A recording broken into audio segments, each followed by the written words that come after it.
गुरु प्यारी साध संगत जी, बड़े प्यार से कहिए धन निरंकार जी। साध संगत जी, दास उम्मीद करता है कि सद्गुरु माता जी की असीम कृपा से आप सभी महापुरुष जहाँ भी होंगे खुश होंगे, प्रसन्न होंगे।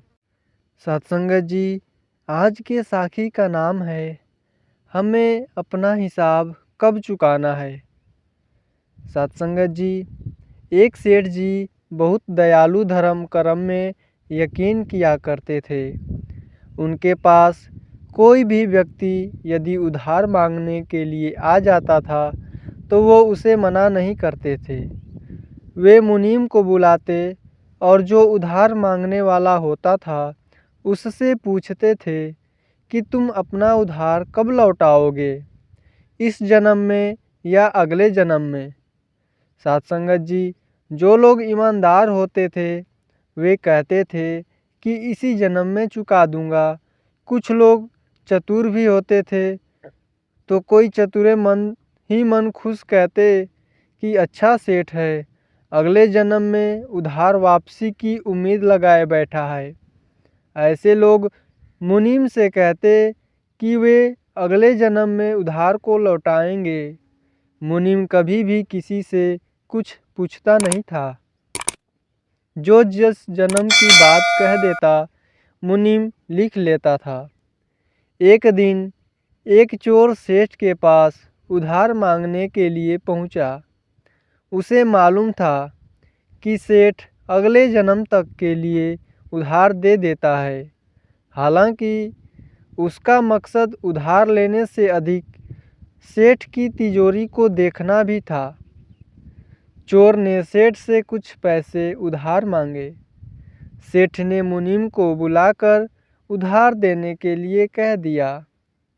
मुनीम ने वही प्रश्न चोर से पूछा कि इस जन्म में अपना उधार लौटाओगे या अगले जन्म में।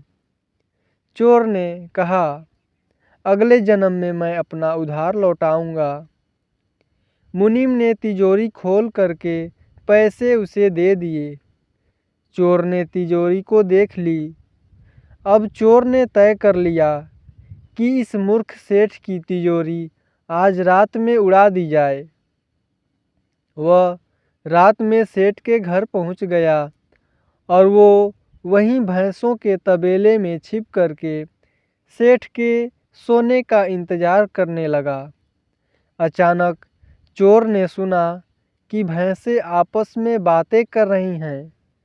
चोर भैंसों की भाषा ठीक से समझ पा रहा था। एक भैंस ने दूसरी भैंस से पूछा कि तुम तो आज ही आई हो ना बहन। भैंस ने जवाब दिया, हाँ, आज ही सेठ के तबेले में आई हूँ। तुम कब से यहाँ हो? दूसरी भैंस ने बोली, मुझे तो 3 साल हो गए। मैंने सेठ से उधार लिया था, यह कर कर कि अगले जन्म में लौटाऊंगी। सेठ से उधार लेने के बाद जब मेरी मृत्यु हो गई तो मैं भैंस बन गई और सेठ के तबेले में चली आई। अब दूध दे करके उसका कर्ज उतार रही हूँ। जब तक कर्ज की रकम पूरी नहीं हो जाएगी तब तक मुझे यहीं पर रहना होगा। चोर ने पूरी बात सुनी और वहाँ बंधी भैंसों की ओर देखा तो वह समझ गया कि उधार चुकाना ही पड़ता है, चाहे इस जन्म में या अगले जन्म में, उसे तो चुकाना ही होगा।